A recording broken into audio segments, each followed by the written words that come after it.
Profesionista y conferencista, hoy en el tema que es la administración y gestión de la inteligencia digital. Bienvenida y enhorabuena, y adelante cedemos la palabra.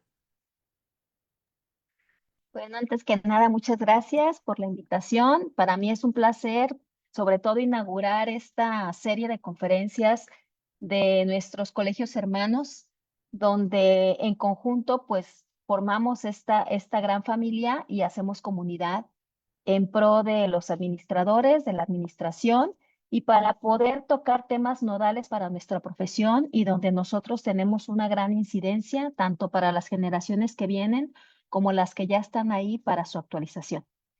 Voy a proceder a compartir pantalla. Me dicen si la ven. Espero que sí. La presentación. Ahí está. Bueno, pues ahí aparecen los logos de los colegios hermanos, a los cuales saludo con mucho cariño y espero que esta sea el inicio de muchas actividades que podamos tener en conjunto después de un receso que tuvimos de un ratito, ¿no? Pues el tema que decidí abordar en esta ocasión, a la invitación que me hacen los compañeros, es administración y gestión de la inteligencia digital. Si algo he notado yo es que en realidad el rol del administrador ha cambiado a partir de la entrada de la tecnología y de la transformación digital de las organizaciones. Ahorita ya no podemos decir que estamos exentos, que podemos tener una empresa o una organización tradicional sin tecnología. Puede ser que haya empresas muy tradicionales o familiares pequeñas que no estén implementando la tecnología en sus procesos internos, pero no nos podemos dar el lujo de no hacerlo con nuestro entorno. Recordemos que las organizaciones son sistemas que tienen interacción con el entorno, y por lo tanto hay una serie de agentes con los cuales interactuamos para poder ser competitivos en el mercado. En ese sentido, la tecnología es un facilitador, ¿no? La tecnología nos impulsa, la tecnología nos ayuda a ser más eficientes. Sin embargo, también transforma la forma en que el administrador tiene que involucrarse al interior de la organización, porque ahora tenemos otro tipo de activo y es lo que vamos a ver ahora. Ay, ¿a dónde le doy? La administración de la inteligencia digital, ahí les puse el concepto, que es esta disciplina que genera, organiza, interpreta y aprovecha los datos y algoritmos para impulsar decisiones estratégicas de negocio. No, esas decisiones estratégicas están pensadas para eficientar la cuestión operativa, pero también para la creación de valor. Ahorita vamos a identificar un aspecto interesantísimo y un aspecto sustancial de las organizaciones actuales que tiene que ver con los datos, ¿no? Ahora bien, el administrador no solamente va a gestionar los recursos y pensando en la tecnología, la infraestructura tecnológica, que es lo que cualquiera pudiera pensar. Ahorita estamos gestionando el conocimiento que emerge o que surge justamente de los datos. Los datos son esa información que se nos proporciona a través de los diferentes canales con los cuales las empresas tienen contacto. Puede ser a través del call center en una organización, puede ser a través de el WhatsApp corporativo, puede ser a través del el CRM de la empresa, puede ser a través de algún otro medio que tengamos conectado con proveedores, con vendedores, con personal interno, con clientes, las redes sociales, la gente se expresa, se manifiesta, deja información. Y toda esa información, de alguna manera, su denominador común es que son datos y tenemos que saber interpretar ese dato para generar conocimiento y ese conocimiento se utiliza para la toma de decisiones. El administrador ya tiene ese papel, ¿no? Ya no solamente es el que trata de planear, ejecutar, dirigir los recursos de la institución, las acciones.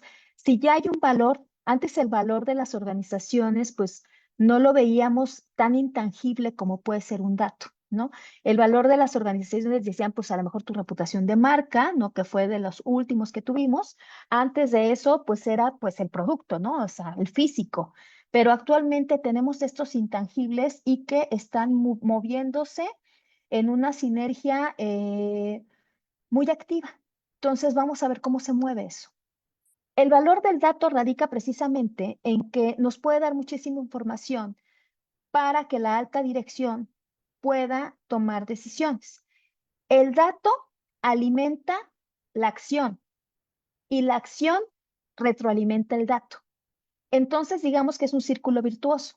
Para eso, vamos a ver que existen nuevas profesiones y nuevas áreas que tenemos que incorporar en nuestra organización. ¿Por qué? Porque el simple dato por sí solo no me dice mucho. Pero si tengo un científico de datos, si sé interpretar esa información con indicadores clave que me puedan ayudar a tener una estrategia adecuada, me pueden hacer que en un determinado momento yo pase de simplemente ver las gráficas. Yo aquí les puse una imagen de cuando pensamos en datos, pensamos en dashboard, pensamos en gráficos, pensamos en información, que se ve muy bonita a lo mejor, pero es simplemente descriptiva, ¿no? Tenemos que pasar a poder ver la información, a describirla, a interpretarla, que es muy diferente. Y de la interpretación tenemos que pasar a poder entender qué es lo que viene en el camino, la proyección, la prospectiva, poder adelantarnos. Ya no es lo que yo creo que es el negocio, lo que creo que quiere el cliente, sino que a partir de la información, que puede darme información tan precisa como una microsegmentación, yo pueda adelantarme a las necesidades de ese usuario y pueda entender dónde está el valor de mi negocio en la vida de ese cliente, ¿no? ¿Cómo puedo yo incidir para mejorar la relación que tengo con mi cliente, para mejorar mi producto, para poder llegar a ese consumidor final, o ese nicho de mercado que estoy buscando? La analítica, por lo tanto, ya no es solo un tema del área de tecnología o el área de TI. La analítica ahora es estrategia. Y entonces, el administrador juega un papel importantísimo, un rol diferente que tiene que incluir necesariamente el saber entender los números, el saber interpretar la estadística y el saber analizar el dato, ¿no? Y el administrador, a diferencia del personal de tecnologías, el administrador sabe cómo funcionan las organizaciones y sabe de alguna manera cómo se van hilvanando estas pequeñas redes y estos pequeños sistemas que en conjunto hacen que funcione la gran maquinaria de nuestra empresa. Porque recordemos que en el tema de la tecnología simplemente es un facilitador, es una herramienta, pero el valor real está en cómo utilizamos esa herramienta para mejorar nuestros procesos, para impulsar nuestro negocio y para hacerlo competitivo. Al principio yo les decía, puedo tener una empresa tradicional y yo decir, no invierto en tecnología, yo no sistematizo, es un nicho muy, muy tradicional, mis clientes no necesitan de eso. Pues a lo mejor tú no, y al interior tú crees que no, pero interactúas con y el mundo ya cambió. Entonces, necesariamente le estás incorporando para comunicarte con tus proveedores, para comunicarte con tus clientes, para comunicar con tus tomadores de decisión, ¿no? Entonces, por eso es importante que incorpores la tecnología, pero sobre todo sepas interpretarla, ¿no? En la administración de la inteligencia artificial hay una serie de aspectos, yo le llamo como los 5 pilares de la administración de la inteligencia digital en este nuevo rol que está jugando el administrador, ¿no? Por un lado, tiene que ver con la gobernanza de datos. La gobernanza de datos son las reglas. Mucha información se obtiene de los clientes. ¿Quién va a poseer esa información? ¿Cuáles son el tema? Recordemos que todos sabemos que cuando recabamos información tenemos un tema de protección de datos, ¿no? Protección de datos personales y aviso de privacidad. Bueno, eso está en la ley. Bueno, alguien se tiene que encargar de eso, ¿no?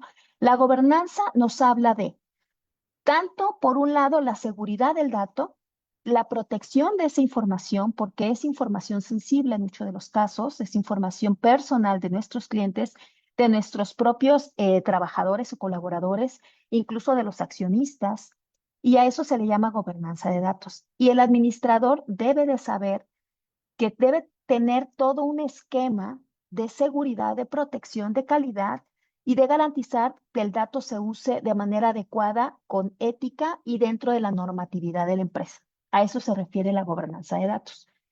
Por otro lado, tenemos la arquitectura. La arquitectura tiene que ver con cómo se recaba la información a través de formularios, a través de ERP. Todos estos sistemas podemos tener arquitecturas diversas desde el punto de vista tecnológico, es decir, a lo mejor tengo una sucursal que no tiene red y ahí pues todo lo recaban en un Excel, en una computadora y después lo mandan por un correo y el que lo recibe lo sube ahora sí a la plataforma donde sí tengo una base de datos física, pero la información que llega de mis proveedores yo la tengo en una base de datos en la nube. Entonces, esa integración de información de diferentes fuentes que está almacenada en diferentes arquitecturas tecnológicas tienen que tener un puente de comunicación, tenemos que hacer un proceso de homogenización, tenemos que tener un proceso de almacenamiento confiable, de actualización de datos y finalmente, pues la distribución de la información, porque de nada me sirve que yo tenga la información,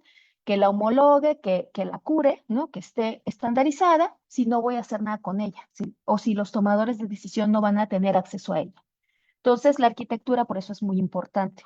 Nos pasa mucho en materia de tecnologías que pues, sabemos que la tecnología tiene un tema de obsolescencia muy presente. En pocos años un sistema cambia y en ese sentido pueden convivir diferentes versiones tecnológicas en una misma organización en sistemas aislados. Digamos que el área de compras tiene su sistema, es un sistema viejito que lo diseñaron a lo mejor con COBOL, y tengo otra, el área de proveedores que tiene a lo mejor otro sistema que está así en el lenguaje C, y tengo uno más que ya lo tienen muy moderno en Laravel. ¿Cómo integro esa información que está en diferentes versiones tecnológicamente hablando? ¿No? Entonces, todo eso tiene que ver con la arquitectura y el administrador debe de saber qué área debe dirigir los esfuerzos y ejecutar las acciones, y esas acciones deben de estar en la planeación estratégica del negocio para la actualización de aquellos sistemas que están en obsolescencia para que se suban a una arquitectura mucho más reciente. Ahora, no nada más es un tema de que podamos homologar las tecnologías de los sistemas que se encuentran aislados, sino también tema de seguridad, ¿no? Ahorita, de verdad, México es de los países que más ataques ciberataques tiene en el mundo. Y de hecho, para testear un antivirus, para testear una solución tecnológica de protección a los ataques cibernéticos, México es el laboratorio preferido. Y se han de preguntar por qué. La respuesta es que los mexicanos son sumamente creativos. Entonces, esa creatividad mexicana está para bien, está para mal, ¿no? Entonces, si yo pongo un sistema de ciberseguridad en México, pues no va a haber quien lo quiera hackear, y muchos de los ingenieros mexicanos son muy buenos para eso. Entonces, por eso los utilizan México como un escenario, como un laboratorio para saber cuándo tengo un sistema o que me proporciona esquemas de seguridad confiables, robustos, infranqueables, ¿no? Entonces, y México justamente también por eso es el que recibe, porque tenemos muchas instituciones que todavía están muy rezagadas en materia tecnológica y son fáciles de vulnerar. Entonces estamos, digamos, en lo mejor del infierno y en lo mejor del paraíso, ¿no? La otra parte tiene que ver con la automatización, ¿no? La automatización no solamente es sistematizar las tareas repetitivas o las tareas que no necesariamente tendría que hacerlas un humano, sino que sí las puede sustituir un proceso sistematizado o que nos ayudará a ofrecer un mejor servicio. También tenemos que pensar en esos procesos de negocio que nos ayude a tener modelos predictivos, ¿no? Es decir, yo adelantarme a lo que vaya a suceder en el escenario futuro, ¿no? Entonces, la automatización también debe de formar parte de un plan estratégico de transformación digital organizacional y debe estar pensado y alineado a la estrategia que se quiera lograr en función de las metas organizacionales que se hayan planteado. Por otra parte, desafortunadamente, muchos de las soluciones o de las estrategias que se implementen en las organizaciones para lograr una meta no logran buen término, no llegan a buen término por la cultura, ¿no? Es decir, La cultura organizacional es indispensable para que la gente empiece a pensar en el data drive, ¿no? El data driven es pensar en el dato, el manejo del dato, ¿no? Y la importancia del dato. Porque si la gente no está involucrada con ello, me puede estar registrando información de mala calidad, información falsa, información equivocada, y si eso lo estoy utilizando para la toma de decisiones, evidentemente serán toma de decisiones erróneas o que tendrán muchos grados de poca precisión y por lo tanto eso nos costará dinero. Una transformación digital organizacional necesariamente tienen que impactar en la cultura. Sabemos que hay resistencia al cambio. Sabemos que tenemos grupos intergeneracionales. Actualmente las empresas tienen desde baby boomers hasta centennials, ¿no? Trabajando juntos.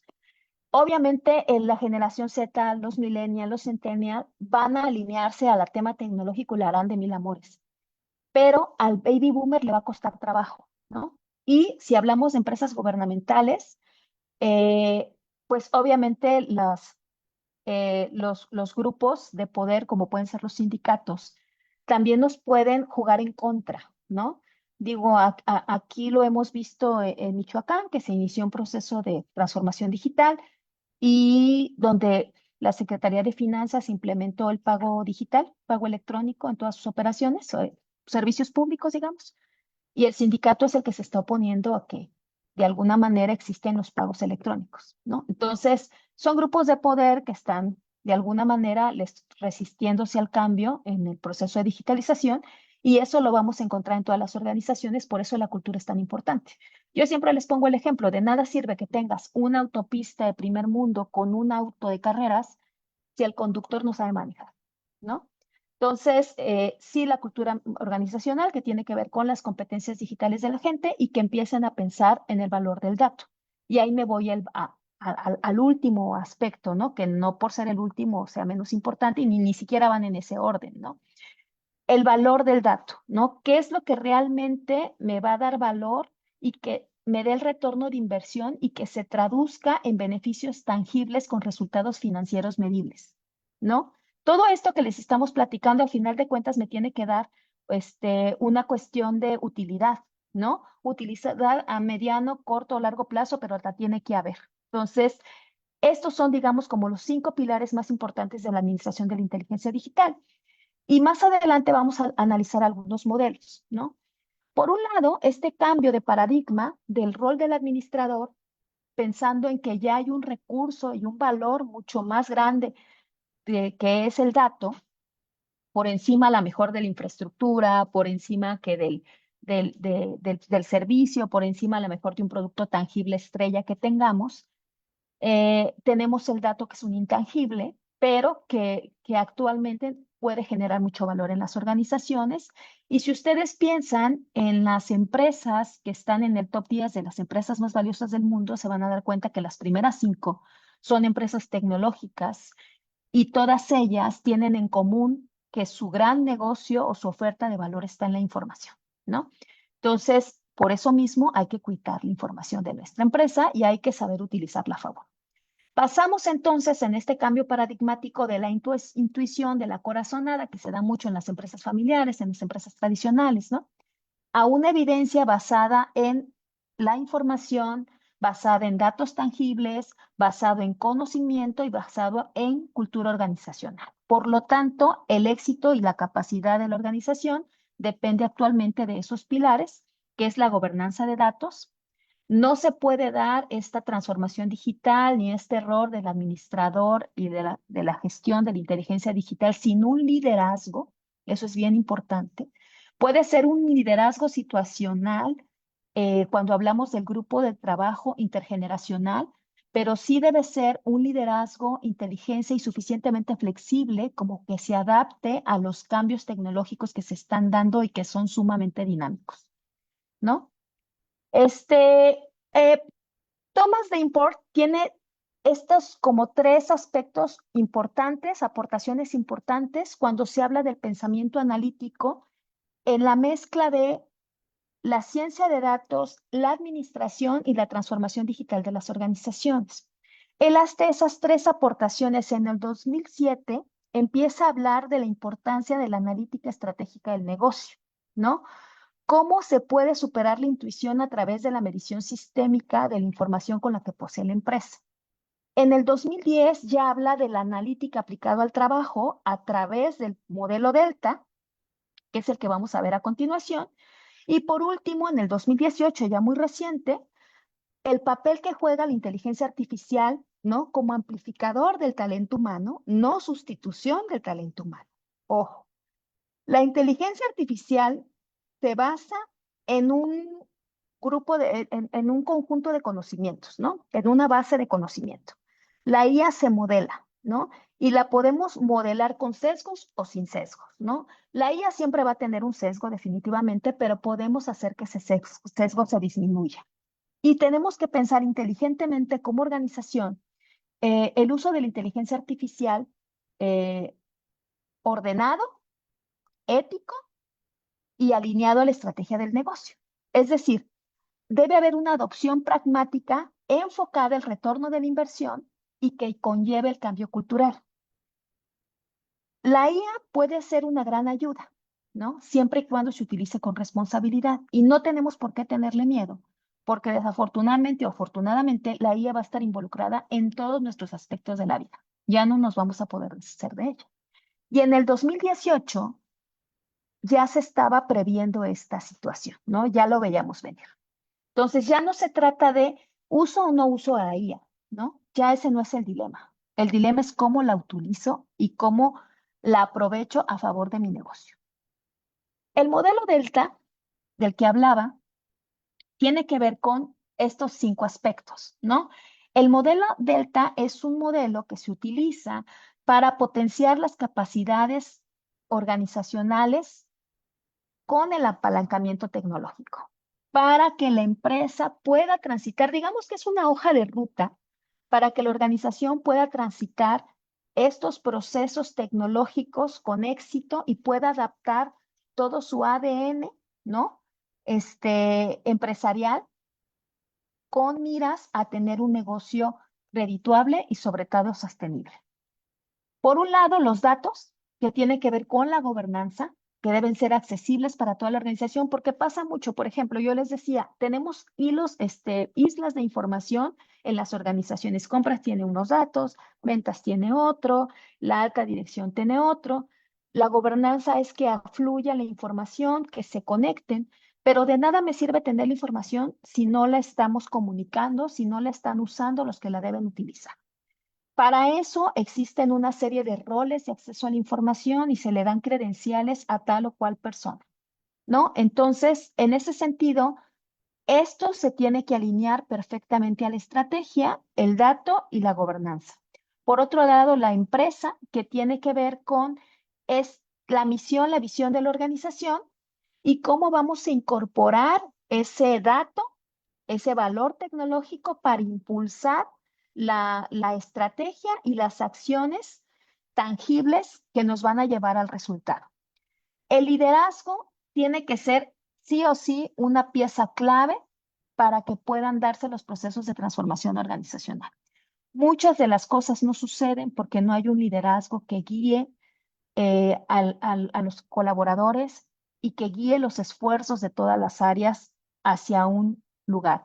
Si hay una visión mal entendida, porque muchas veces dicen, vamos a establecer un proceso de automatización o de sistematización de procesos, pero no hay un proceso de transformación organizacional, no hay un proceso de reingeniería de procesos antes de incorporar la tecnología. Y si eso pasa, lo único que estarán haciendo es automatizar o sistematizar errores. Primero tienes que ver cómo está funcionando tu proceso interno sin el apoyo tecnológico.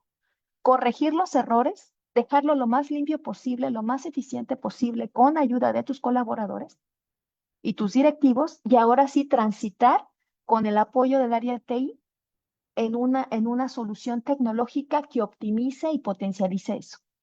Pero tienen que ir alineados. Un proceso de transformación digital necesariamente es un proceso organizacional y ustedes saben como administradores que todos los procesos de cambio tienen que tener un liderazgo para que las cosas sucedan. Si no, no suceden o se cometen muchos errores en el camino y hay pérdida de dinero y esfuerzo. Y a veces también desmotivación por parte del equipo, y no se trata de eso. También tenemos, por otro lado, target o objetivos, los objetivos del negocio, es decir, que tengamos objetivos claros y medibles de lo que estamos tratando de hacer con la incorporación tecnológica. Y finalmente, en el modelo Delta, por su acrónimo en inglés, es Analytics y tiene que ver con talento, ¿no? Talento y las capacidades especializadas en analítica. Sí requerimos estos perfiles de análisis de datos, científicos de datos, curadores y todo este personal que nos va a ayudar a entender y a interpretar la información.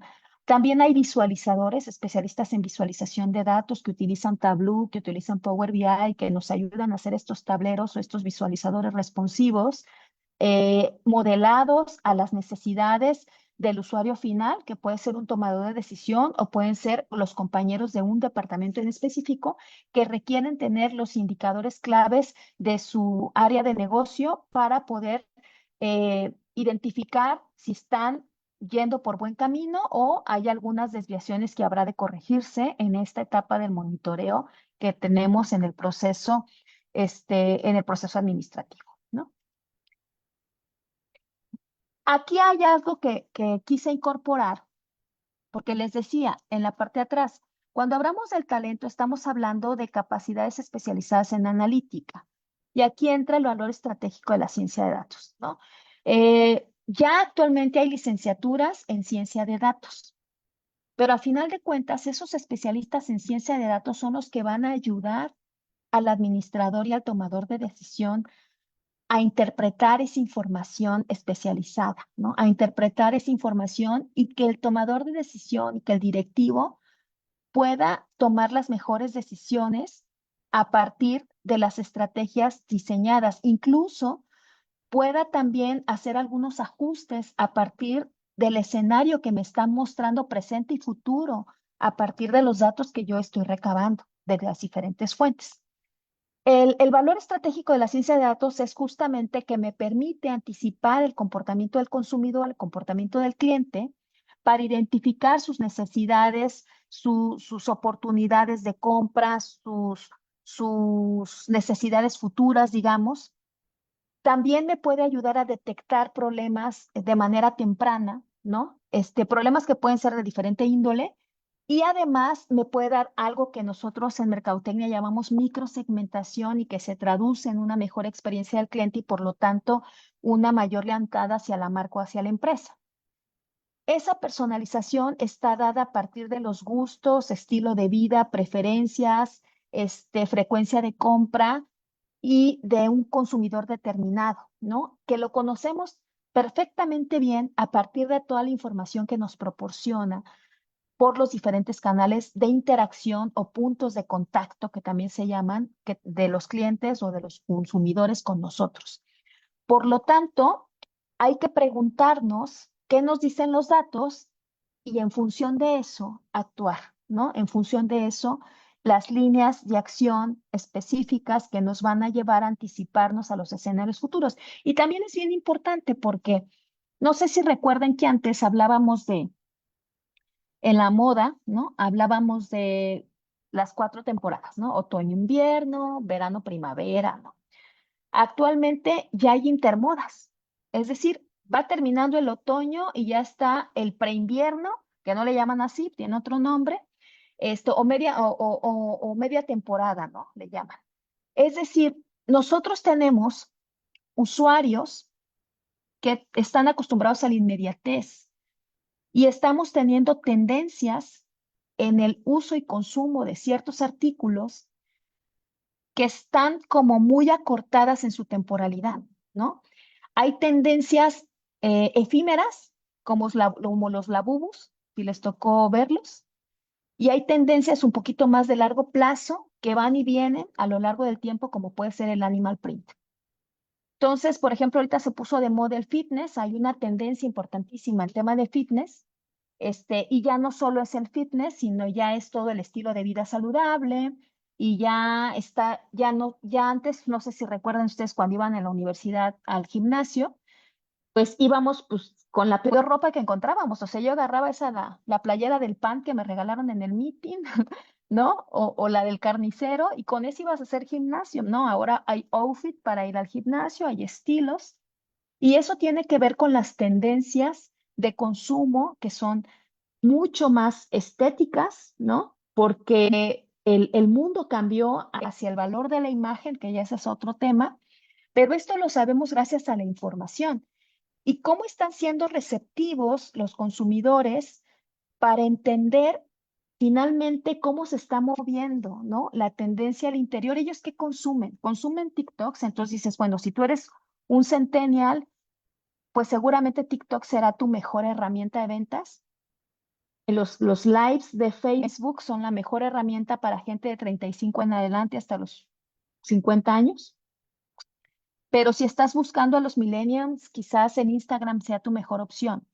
Entonces, y esto se basa en la información de los horarios, de las costumbres, de los estilos de vida, y gracias a la ciencia de datos lo sabemos.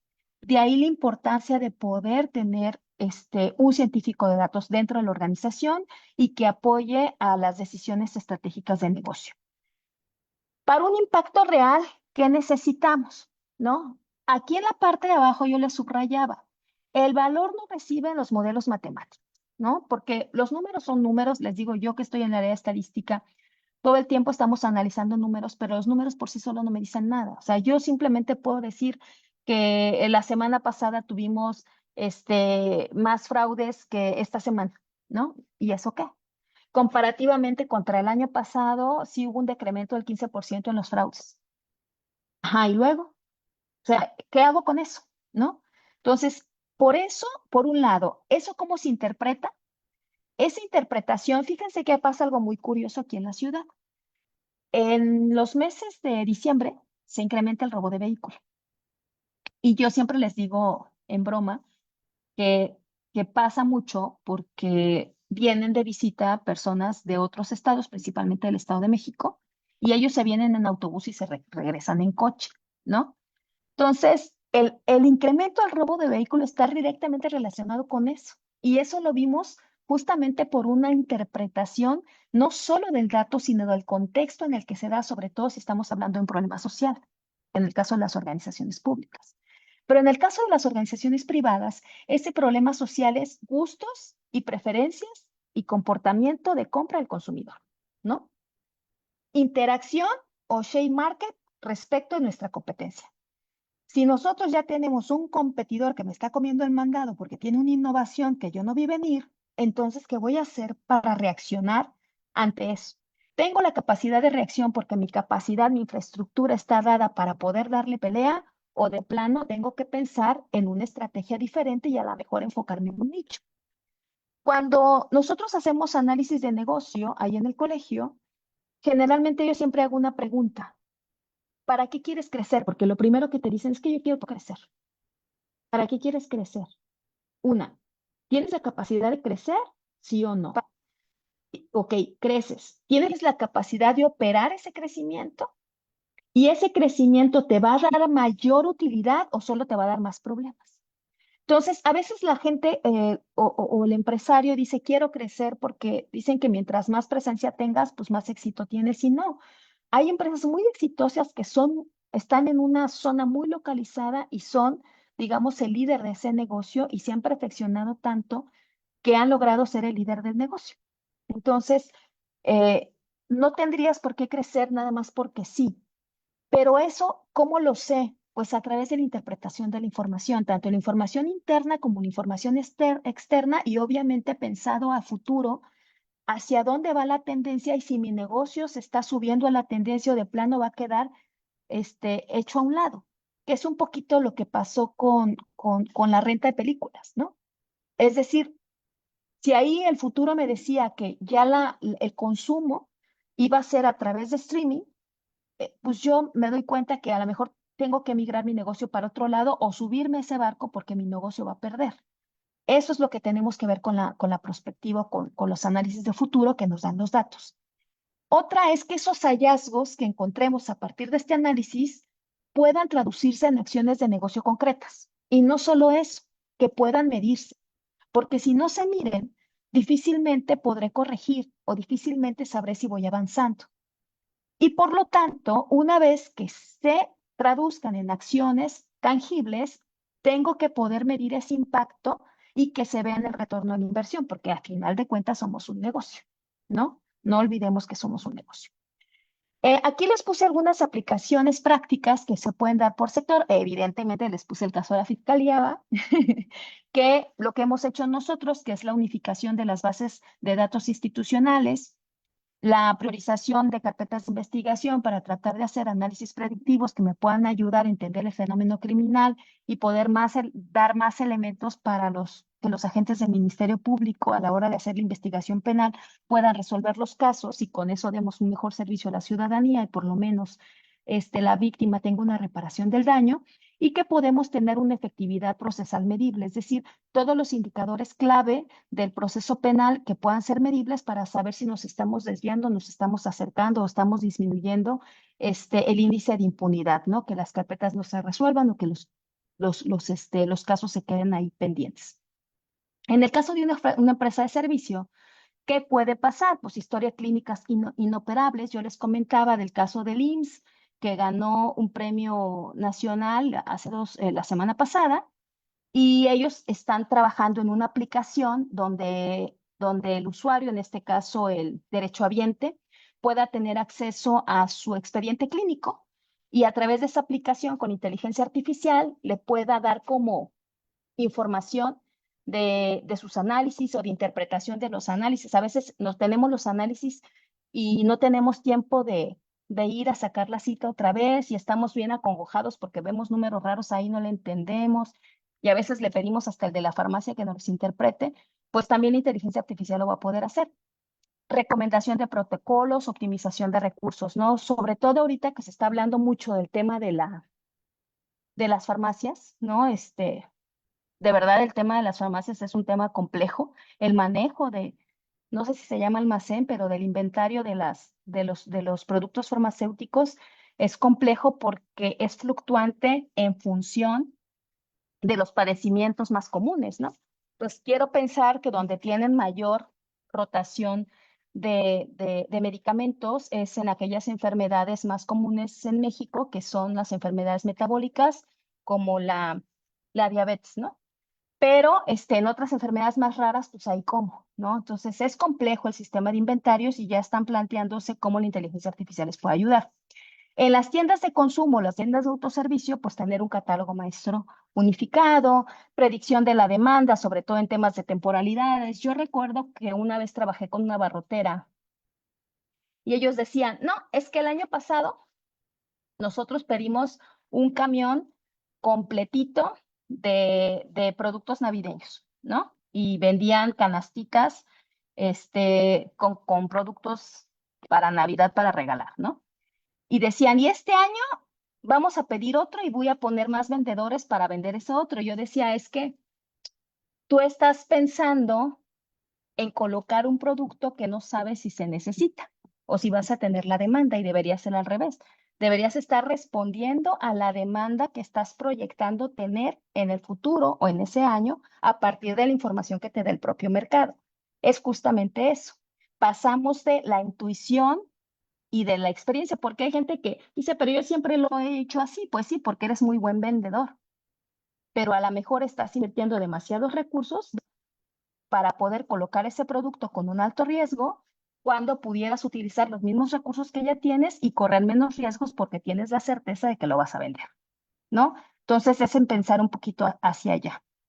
El modelo de implementación para pymes, porque finalmente todos estos modelos, el modelo Delta, la ciencia de datos y la gestión de la inteligencia digital tiene que ser aplicable a las pymes porque pues sabemos que son el motor de este país, ¿no? Una hoja de ruta muy sencilla para poder hacer esta implementación puede ser a través de estas 4 fases, ¿no? Por ejemplo, tener un diagnóstico inicial para evaluar cuáles son los datos con los que cuento, el grado de madurez de esos datos, porque pueden haber datos no confiables, a eso refiere el grado de madurez o la capacidad de poder estar recabando el dato con cierta periodicidad y con cierto rigor. En ese diagnóstico ver estos datos, cómo los vamos a ir alineando de acuerdo a la estrategia de negocio Y finalmente tener un modelo de gobernanza de datos, aunque sea muy básico, ¿no? Pero sí tenemos que tener esa certeza.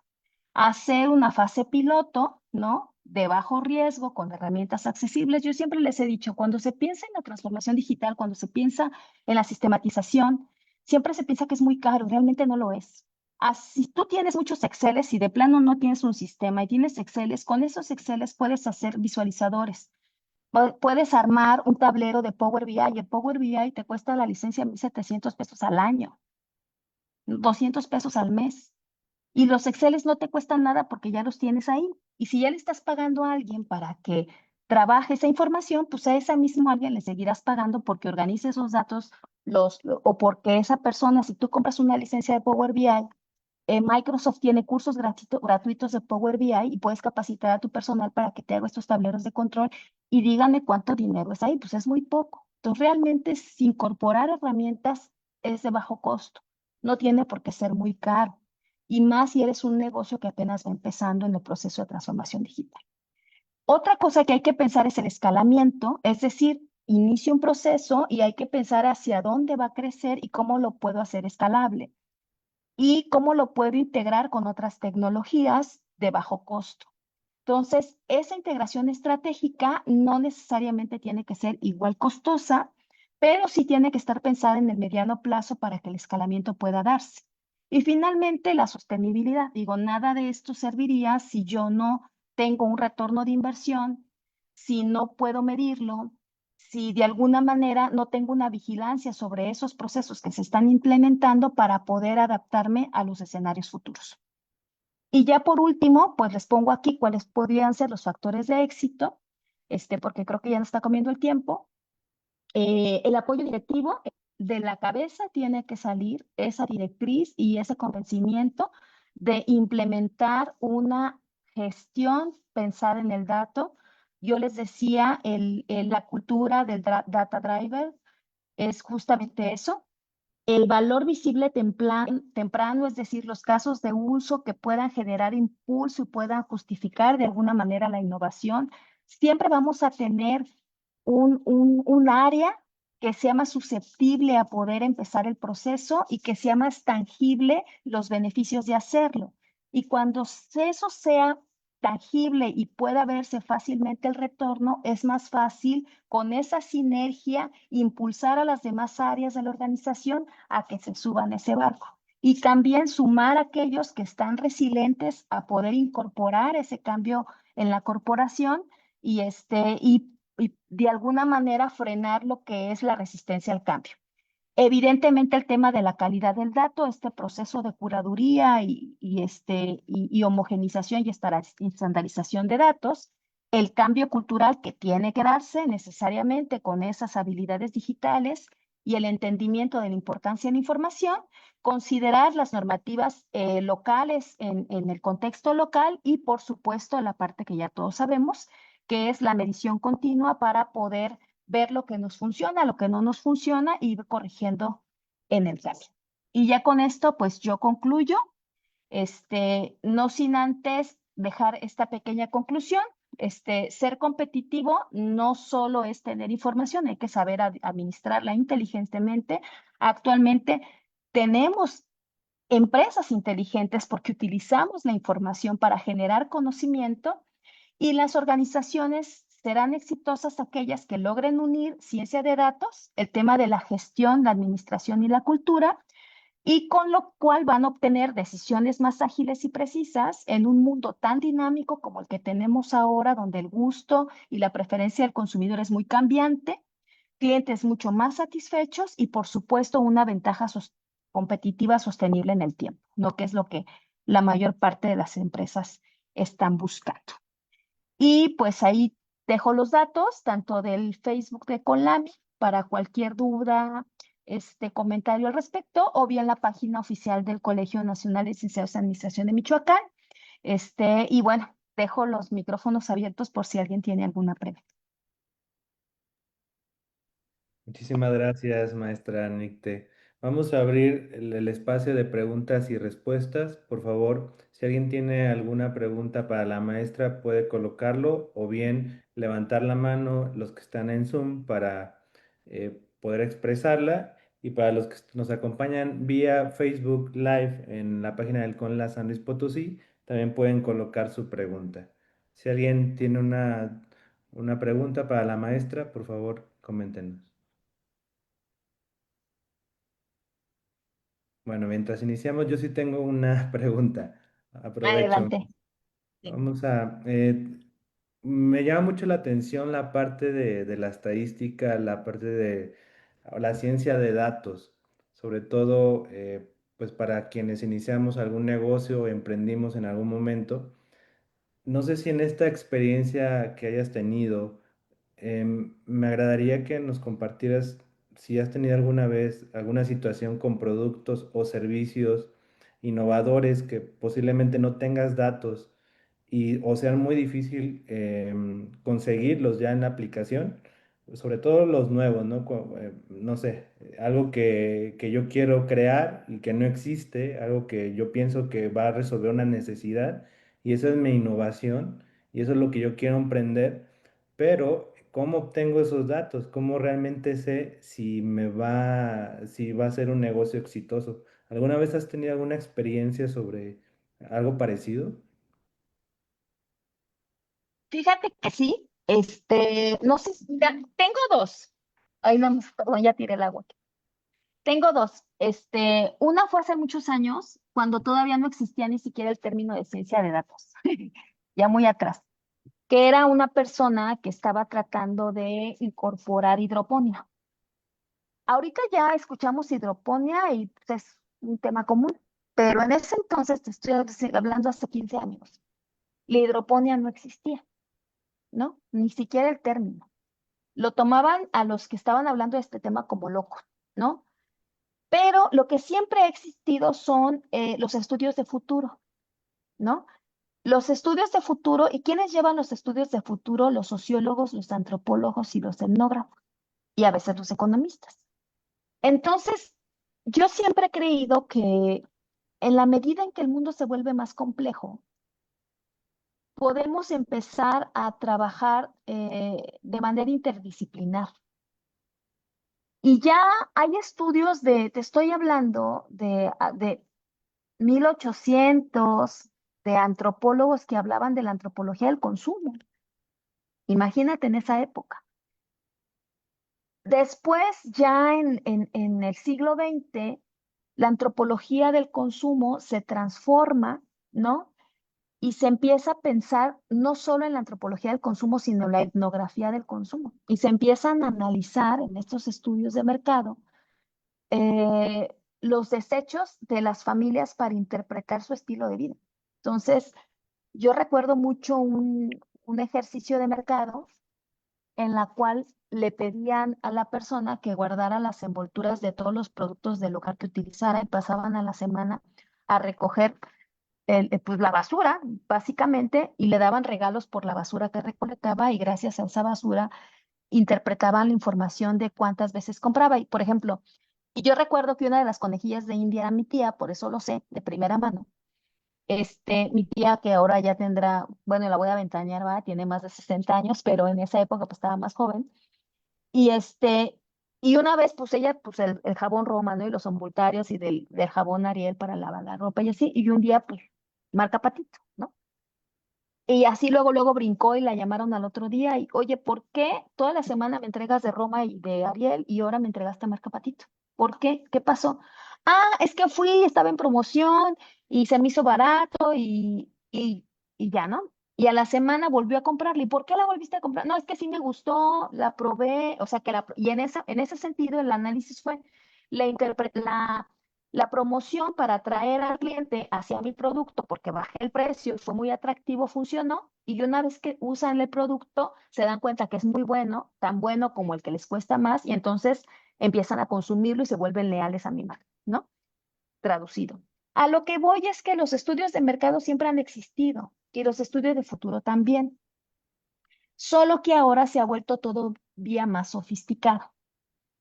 Un tiempo estuve colaborando con un laboratorio de genética. El- este laboratorio especializado en genética, en estudios de genética y de ADN, pues es complejo, ¿no? No es algo así como que un mercado tan seguro donde competir y pueden tener tipos de análisis muy específicos, ¿no? Pero, ¿por qué si se arriesgaron a meter ciertos tipos de estudio? Porque hicieron un análisis, y ahí sí me voy a meter mi cuchara, donde dijimos, a ver, preguntas, ¿de dónde obtienes la información? Afortunadamente, ahorita tenemos muchas fuentes de información. Para ese caso en concreto, nos fuimos a la base de datos del IMSS. A través de la plataforma de datos abiertos, le solicitamos información sobre ellos le llaman sobre las salidas, ¿no? No le llaman salidas, pero un nombre así, egresos hospitalarios, ya me acordé. Entonces tienen la estadística de egresos hospitalarios y les pedimos que de todo el país nos dijeran el tipo de patología que nosotros estábamos buscando para saber de qué tamaño era el mercado de las personas que tienen ciertas patologías o ciertas enfermedades, para saber si esos que tienen esas enfermedades necesariamente necesariamente usarán esos estudios o requerirán esos estudios o se los va a pedir su médico. Entonces queríamos saber si iba a haber demanda, ¿no? Y resultó que sí. Y ubicamos los estados en los cuales tenían más esas patologías para ver si se implementaba una fuerza de ventas directamente en esas ciudades. Entonces, afortunadamente, si tú tienes un producto que crees que es innovador, por supuesto que hay bases de datos en las cuales te puedes basar. Actualmente hay una agencia que se llama Leonardo 1492, que es la fecha de nacimiento de Leonardo da Vinci. Es una agencia de futuro. Y ellos están especializados en analizar las tendencias de consumo a 20 años. Y de la Riva Group también hace le llama microestudios. Y en esos microestudios, pues analiza ciertos componentes sociales que pueden ayudar a entender cómo se va a mover la sociedad y ciertos sectores de la sociedad en algunos mercados, ¿no? Donde puedan tener incidencia ciertas marcas y ciertos productos. Entonces, información hay que cuidar que sean bases de datos confiables, de buena calidad y obviamente que tengan un rigor metodológico. Muchísimas gracias, maestra. Ahora le daremos la No hay de qué. palabra al maestro Alfonso Cortés, presidente del CONLA Tecate. Adelante. Gracias, Hola. Jairo. Primero, felicitarle, maestra Nicte. Felicidades, excelente Gracias. presentación, excelente trabajo. Y bueno, esto me anima a hacer un par de preguntas, pero tal vez para no saturar aquí el espacio, empiezo con una y me dice si podemos seguir con la siguiente, ¿no? Ok. La pregunta es, ¿cómo puede, en este caso, la inteligencia digital transformar esa eficiencia y transparencia en los servicios públicos? Porque hablaba del valor de los datos dentro y aplicando gobernanza y algunas otras cuestiones. Esto nos lleva tal vez a la ética, ¿no? Entonces, ¿cómo puede la inteligencia digital transformar esto? Y la otra pregunta, espero y por tiempo alcance a contestarla. ¿Cómo garantizaría o de qué manera se puede garantizar esta protección de datos de los sistemas de inteligencia digital? Y me atrevo a hacerle dos preguntas porque al leer su currículum, mis respetos, porque está en un área de trabajo de veras muy sensible donde maneja este tipo de información. Gracias, maestro. Sí, mira, respecto a la primera pregunta, que tiene que ver con la gobernanza de datos y la calidad del dato, hay una serie de metodologías que se implementan, sobre todo en la administración pública, para garantizar la confiabilidad, ¿no? Nosotros evaluamos varias dimensiones, por llamarlo de alguna manera, o aspectos. Completitud, congruencia, consistencia y oportunidad, ¿no? Son 4 elementos clave que nosotros tenemos.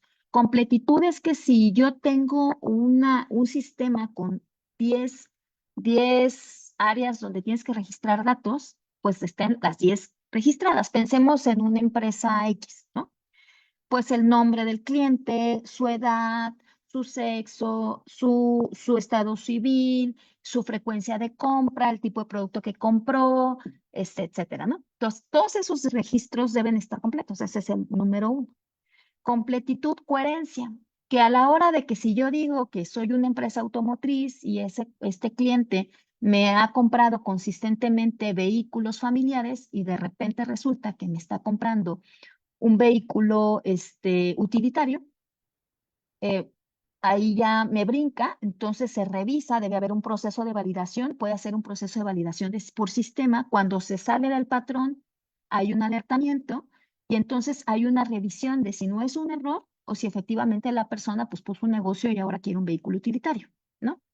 Entonces, por eso tienes que tener a alguien, y esa es la importancia del científico de datos, que esté analizando los patrones para ver si alguno se sale del estándar o de la línea de tendencia para ver que puede ser una anomalía real o por algún error humano. Es consistencia, completitud, oportunidad. De nada me sirve el dato 3 días después, ¿eh? Entonces, si yo estoy recabando el dato con cierta periodicidad, tengo que tener el dato en la oportunidad en que lo requiero. Entonces, si yo estoy haciendo una evaluación semanal de la fuerza de ventas y la fuerza de ventas me está registrando sus ventas 2 semanas después, pues entonces ya no tengo esa oportunidad y por eso tienes que tener a alguien que tenga la supervisión o bien los alertamientos vía sistema en el que te indican que tienes mucha gente que no ha capturado en una semana y por lo tanto tienes que recabar esa información porque no estás entregando con oportunidad. Entonces era coherencia, completitud, consistencia. Que la consistencia es que si yo estoy hablando de un área de operación, digamos, del proceso de producción de algo, maquillaje, ¿no? Una empresa de cosméticos, y de repente me brinca algo en el proceso de que a lo mejor ya no lo que más se vende son los cosméticos, sino son las cremas, y luego en un área de una región donde no ahí es donde dices no tiene consistencia esa información, está rara, ¿no?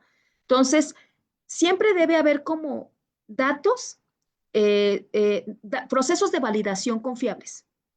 En el tema de las estadísticas delictivas, que es que va relacionado con la segunda pregunta, nosotros hay principios fundamentales de las estadísticas oficiales en materia delictiva que vienen de la ONU. A nosotros nos realiza procesos de auditoría hasta cierto punto la Organización para la Droga y el Delito de las Naciones Unidas, del Departamento para la Droga y el Delito de las Naciones Unidas. Adicionalmente, nosotros estamos regidos por la normativa de la Ley Nacional de Seguridad y sobre la norma técnica para la clasificación de registros clasificación de delitos con fines estadísticos, ¿no? Y tenemos toda una normativa. Entonces, además de todo eso, tenemos responsabilidad, ¿no? Como funcionarios públicos, por si cometemos alguna irregularidad, ¿no? Fuera de la norma, y pues recaemos en una responsabilidad jurídica, ¿no? Y firmamos estos acuerdos de confidencialidad. Entonces, en el interior de la organización, pues también hay un órgano de control interno, que es el que audita que las áreas se conduzcan conforme a la ley y a los reglamentos internos. Entonces, también hay un reglamento, tenemos manuales de procedimientos y manuales de organización.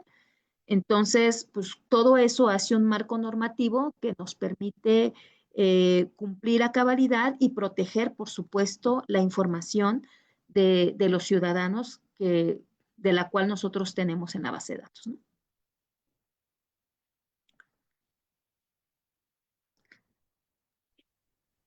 Muchas gracias, maestra. No sé si alguien más tenga alguna pregunta o damos concluido la ponencia. Yo quería, Nick, felicitar a Nick, más que pregunta, ¿verdad? Indiscutiblemente que su experiencia en esta parte del manejo de datos y que nos ha dejado claro que nosotros como administradores pues tenemos un gran reto, ¿verdad? En todo en esta parte de este mundo inteligente en el que ya estamos. Decirles que pues Nick es una de nuestras eh, personas profesionistas certificadas eh, en este ramo de la administración, pero especializada en la inteligencia de datos. Y es algo valioso para nosotros. Nick no me dejará mentir que estuvimos en esta actualización. También decirles que este gran trabajo que hace los colegios, que nos reunimos, es precisamente para la actualización y nos proporciona todo este conocimiento. Y para muestra un botón, ¿verdad? Con la profesionista que es Nick en esta parte de la inteligencia de datos.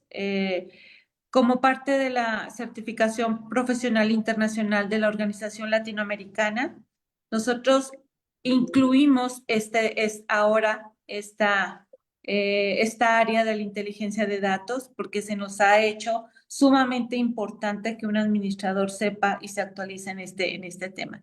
Y pues yo quería agradecerle a Nick por esta experiencia que nos ha dejado ese sabor de boca de que tenemos mucho por aprender, ¿verdad? En este tema y agradecerles a todos su presencia. Gracias. Muchas gracias. Muchas gracias, doctora Lourdes. Pues bueno, vamos a concluir. Antes de concluir con la ponencia, maestra Nicte, no sé si quiera dar algún último mensaje y ya para después despedirnos. No, pues simplemente que pues la inteligencia de negocios, que es una especialidad, ¿no? que podemos tener dentro de la administración, es aplicable, como ustedes pueden ver, tanto en la empresa privada como en la iniciativa, como en la empresa pública. Entonces, y además es muy pertinente y prácticamente ya no nos podemos hacer a un lado, porque si no nos quedamos. Y la inteligencia digital se tiene que administrar y quién mejor que los administradores para hacerlo porque entienden la dinámica de las organizaciones. Perfecto, pues muchísimas gracias. Agradecemos también a las y los presidentes que nos acompañaron el día de hoy, a los asistentes virtuales. Estaremos por ahí comentándoles que vamos a seguir haciendo este tipo de ponencias. La verdad, muy interesantes. Maestra Nicte, mis respetos. Creo que esta parte de los datos es muy importante el día de hoy y la verdad es un tema que a mí en lo personal me interesa mucho y más cuando pues te toca ser el empresario, ¿no? Tienes que tener en cuenta los datos de los consumidores y también los datos internos que son muy, muy importantes para la toma de decisiones. Muchísimas gracias y estaremos viéndonos en los próximos 15 días. Agradecemos mucho a las y los presidentes nuevamente y colegios que participaron en esta nueva dinámica. Muchísimas gracias. Buenas noches. Gracias a Gracias. Buenas todos. noches. Por ahí les hago llegar la presentación. Buenas Sí, por noches. favor, gracias. Gracias. Noches, Hasta saludos. luego. Hasta luego. Chao.